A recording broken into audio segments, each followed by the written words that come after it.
자, 오늘 우리가 욥기 22장을 함께 보셨습니다. 욥기 22장 21절부터 마지막 절 30절까지를 보셨어요. 오늘 말씀의 제목이 뭐라고 그랬습니까? 자막이 안 나와서 엘리바스의 세 가지 권면입니다. 좀 더 길게 한다면 엘리바스가 나에게 주는 욥에게 주는 거 아니고요. 세 가지 권면 이렇게 말하고 싶어요. 만약에 누가 나보고 물어보기를 성경이 66권인데 66권 가운데 어떤 성경이 설교하기가 제일 힘듭니까? 하고 물어본다면 물어봐요. 나는 욥기라고 그래요. 왜냐하면은 욥이 너무 힘들었잖아요. 그렇지만 나중에 10배 복을 받았어요. 내가 물어볼게요. 지금 그냥 이대로 사는 게 좋아요? 욥같이 고생하고 자식 10명 다 죽고 거지가 됐다가 나중에 10배 더 받는 게 좋아요? 그 10배가 낫죠? 나는 아니야. 지금 그냥 이대로가 좋아. 10배 아니라도 먹고 사니까. 이게 사람의 생각이에요. 그러니까 나중에 10배 받는 거 그렇게 원하지도 바라지도 않고 지금 큰 우환질고 없이 이렇게 식구들과 자식들과 알콩달콩 살아가는 거 이게 행복하잖아요. 그러니 욥기를 아무리 설명한들 무슨 은혜가 되겠어요. 게다가 욥의 친구들이 욥을 찾아와서 나름대로 자기들의 경험을 다 동원하고 알고 있는 성경 지식을 동원해서 욥을 잘 타일르고 권면하고 나중에는 말한들이가 막 야단도 쳤어요. 나중에 하나님이 잘했다고 그랬어요? 야단쳤어요? 욥의 친구들을 야단쳤어요. 그러면서 너 욥에게 가서 빌어라. 사과해라. 그래서 욥이 너희들 용서해주면 내가 너희들을 용서하지, 욥이 너희들 용서하지 않으면 나도 너희들 용서하지 않겠다고 그랬어요. 그러면 야단친, 책망을 한 욥의 친구들이 잘못했다는 겁니다. 근데 그러면 욥의 친구들이 한 말이 하나님 말씀이에요? 아니에요? 하나님이 야단쳤으니까. 어떤 분은 아니라고 그래요. 그럼 하나님 말씀도 아닌데 여기다 왜 이렇게 많이 써놨어요? 성경은 하나님 말씀이잖아요. 그러니까 이것이 아무 시잘데없는 얘기라면 여기다 써놓으면 안 돼요. 다 빼버리면 돼. 그리고 욥이 한 말만 써주면 되잖아요. 왜 그렇게 구구절절 다 해놨습니까? 성경은 말했어요. 잠언에 경우에 합당한 말은 아로새긴 은쟁반의 금사관이라 그랬지요. 그러면 경우에 합당하지 않은 말은 뭐예요? 찌그러진 접시에 담은 썩은 사관이라 이렇게 되는 거잖아요. 같은 말이라도 경우에 합당한 말을 해야 돼요. 다시 말하면 내가 말하고 있는 앞에 사람이 어떤 사람인가를 알고 그 사람의 경우에 맞는 말을 해주면 이건 정말 금장반의 은사과예요. 제가 만약에 이빨이 아파서 지금 막 몸이 붓고 치통이 와요. 이걸 빼야 되나 치료해야 되나 하고 치과를 갔어요. 의사가 이렇게 보더니 임플란트 불이 또 틀니를 막 설명해 줘요. 귀에 들어올까요? 안 들어올까요? 나 지금 틀니하러 온 거 아니고 임플란트 하러 온 거 아니에요. 지금 이가 충치가 나서 충치 치료하러 왔어요. 충치 치료에 대한 얘기를 해주면 귀에 쏙 들어오지. 해당 안 되는 얘기 100마디 해봐도 소용없잖아요. 여기 앉아 계신 우리 권사님들한테 신앙생활 잘하는 방법 설명하면 은혜가 돼요? 안 돼요? 여기 충구한테 해주면 은혜가 되는데 다른 사람한테는 얘기해봐야 아무 소용없어. 신혼생활 지나간 지가 언젠데 그게 해당되겠어요. 그러니까 서로 맞대면하고 서로 상대방과 얘기할 때는 그 사람에게 맞는 말 해주면 도움이 돼요. 그렇지만 이렇게 여럿을 상대로 할 때는 그 중에는 충치도 있을 거고 틀리할 사람도 있을 거란 말이죠. 그러니까 의사가 와서 치아 건강에 대해서 강의할 때는 다 해도 괜찮아요. 그렇지 않습니까? 또 산부인과 의사가 와서 신혼부부 잘 하는 방법도 얘기하고 아기 낳는 법도 설명해도 좋아요. 그러나 할머니 권사님들만 있는 데는 소용없단 말이죠. 물어봅시다. 지금 욥의 친구인 엘리바스가 욥에게 이 말을 했어요. 근데 하나님이 욥 보고, 그 친구 보고 너 잘못한 거야 이놈아, 이렇게 하는 이유는 뭐냐면은 욥의 친구가, 엘리바스가 욥을 잘못 알고 있어요. 지금 엘리바스가 생각한 건 뭐냐면은 네가 이렇게 고생하고 있고 이렇게 하나님께 벌 받고 있는데 너 분명히 뭔가 잘못한 거 있어. 하나님께 벌 받고 있는 거야. 아니땐 굴뚝에 연기 나니? 너 내숭 떨지 말어. 우리는 모르지만 너 분명해. 그렇지 않고는 이런 일이 있을 수가 없어. 그렇기 때문에 회개하고 하나님과 가까이 해. 이렇게 말하고 있는 거예요. 근데 욥은 기가 막히잖아요. 나 그런 거 없어. 없다고 그랬더니 정말 너무하다. 어떻게 이 지경인데도 그렇게까지 말할 수가 있냐면서 막 다그치지 않습니까? 이게 문제라는 거예요. 그러니까 지금 욥에게는 이 말씀이 해당이 안 돼요. 근데 저는 이 말씀을 읽다 그 생각을 했어요. 나는 욥이 아니야.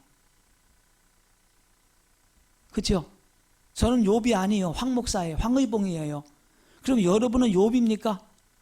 혹시 여러분 가운데 욥보다 더 의롭고 욥보다 더 정직하고 욥처럼 하나님께 인정받은 사람은 지금 가셔도 괜찮아요.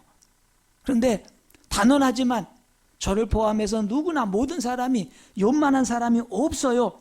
그렇기 때문에 엘리바스가 욥에게 한 그 말이 욥에게는 해당이 안 될지 모르지만 우리에게는 이 말이 해당이 된단 말입니다. 서론이 좀 길었어요. 그래서 엘리바스가 우리에게 주시는 세 가지 권면이라 이렇게 말할 수가 있어요. 근데 그 형식을 보면 이런 거예요. 너는 이렇게 하라. 그리하면 하나님이 이렇게 하리라. 이겁니다. 이런 형식을 취한 데가 잠언 3장이에요. 잠언 3장 1절부터 10절까지도 보면은 너는 이렇게 하라. 그러면 하나님이 이렇게 하시리라. 이렇게 말하고 있거든요. 세 가지만 압축을 해볼게요. 첫째는 너는 하나님과 화목하라. 너는 하나님과 화목하고 평안하라. 그리하면 어떻게 되리라?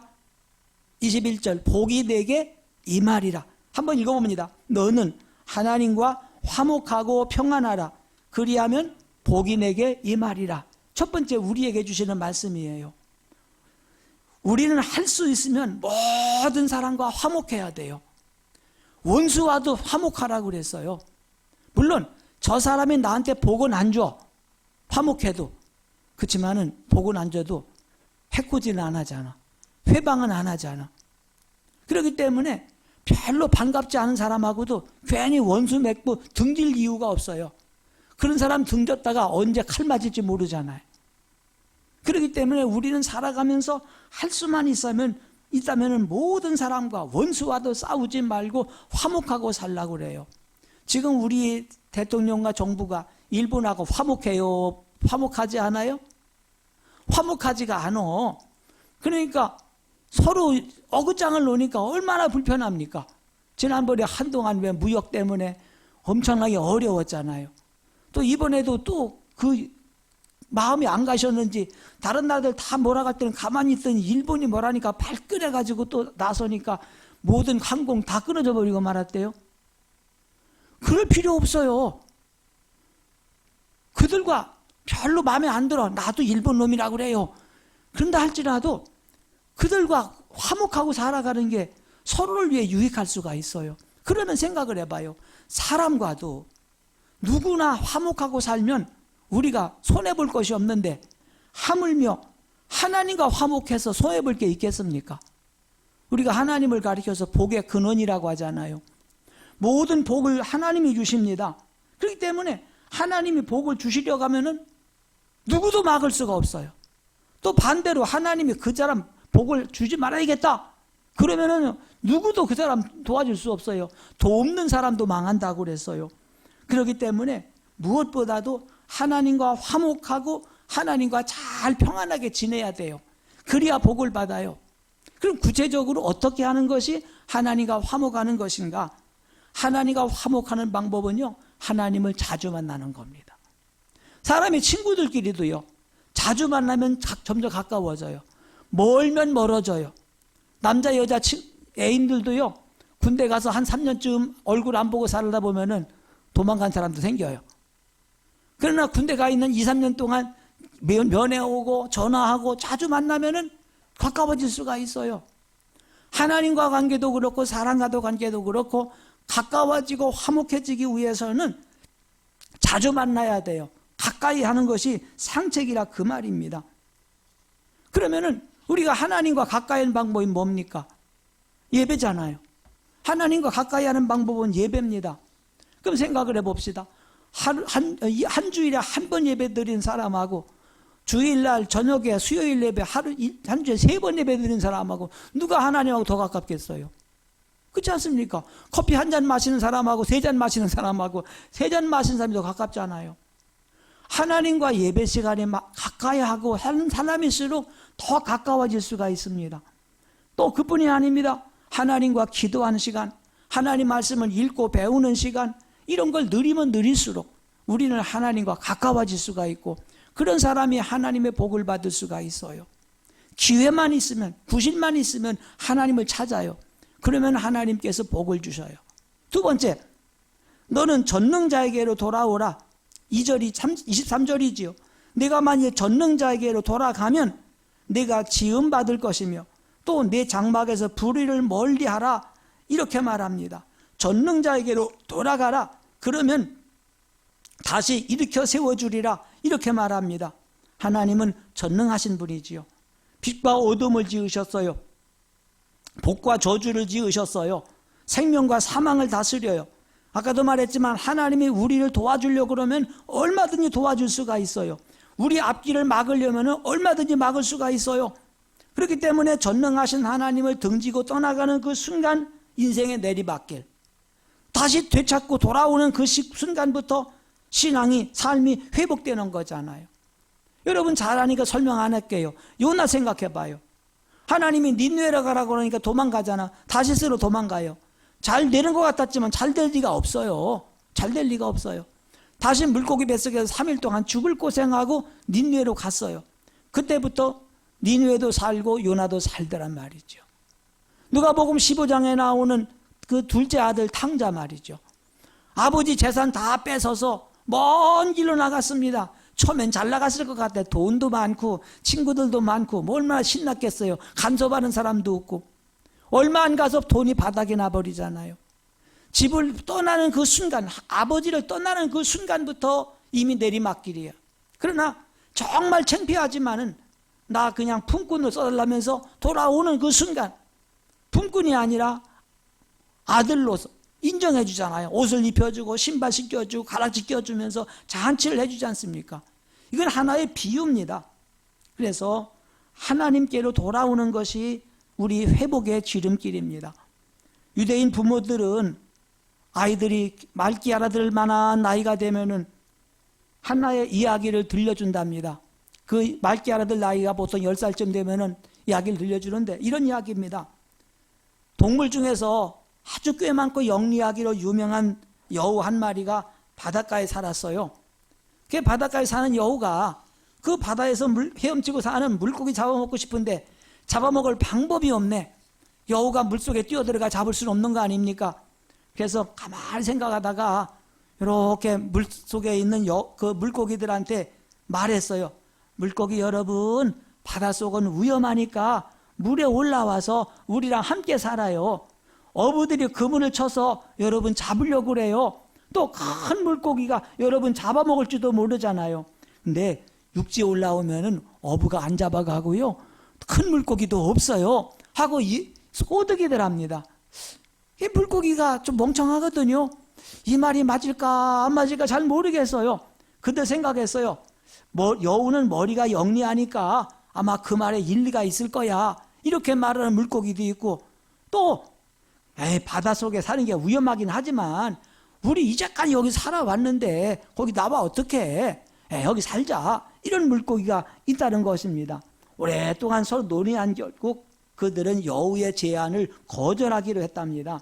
그래서 물고기 대표가 물고기 위로 얼굴 내밀고 이렇게 말했어요. 여우님, 여우님, 우리를 생각해 주는 건 정말 고맙지만 우리는 그래도 물속에 사는 게 마음 편합니다. 이랬답니다. 잘했어요? 잘못했어요? 잘못했잖아요. 그냥 나올 걸. 그때 이제 엄마가 물어본답니다. 엄마 아빠가 물어본대요. 얘야, 만약에 물고기가 여우 말 듣고 나왔으면 어떻게 되겠니? 하고 묻는데요. 그러면 10살 먹은 애는 알까요? 모를까요? 알지요. 나오면 바로 죽잖아요. 물고기가 물속에 살지 나오면 어떻게 살아요? 금방 스스로 안 되는 거지요. 그러면 말한답니다. 너나 나나 유대인이야. 세상 사람들이 유대인이라고 우리를 욕하고 우리를 핍박하고 죽이기도 했지만 우리는 유대인으로 살아야 되는 거야. 우리가 유대인을 떠나는 그 순간 편해 보일지 모르지만 우리는 편하지 않아. 이렇게 얘기를 해준다는 것입니다. 그래서 아이들은 비록 세상 사람들이 유대인을 욕한다 하더라도 우리는 유대인으로 산다는 생각을 갖는 거예요. 자, 유대인이 아니고 우리 그리스도인 생각을 해봐요. 우리는 그리스도인입니다. 크리스찬입니다. 크리스찬으로 살아간다는 게 힘들기도 하고 어렵기도 해요. 이렇게 다른 사람들이 막 뭐라고 할 때 그냥 가방 메고 교회 와야 되는가 생각도 하잖아요. 그러나 우리가 생각할 게 있어요. 우리는 그리스도인이에요. 그리스도인으로 살아가는 게 조금 힘들 수는 있고 세상 사람들로부터 꼭 그렇게 해야 되느냐는 눈총을 받을 수도 있어요. 그러나 그리스도인으로 살아간다는 것, 이것이 우리가 살 수 있는 방법입니다. 기억하시기 바랍니다. 어떤 이유든지 하나님을 떠나가는 거 실패 시작입니다. 교회를 멀리하고 목사님을 멀리하는 거 불행의 시작입니다. 처음에는 좀 잘 되는 것 같을지 모이지만 하나님을 등지는 그날부터 심령은 메마르기 시작합니다. 그러나 잘못을 깨닫고 하나님께 돌아오면 하나님은 언제나 그를 흥하게 해주십니다. 세 번째로, 너는 보배를 진토에 버려라. 그러면 전능자가 내 보배가 되리라. 24절에 티끌이라고 그랬습니다. 내 보화를 티끌로 여기고 오빌의 금을 계곡의 돌로 여기라.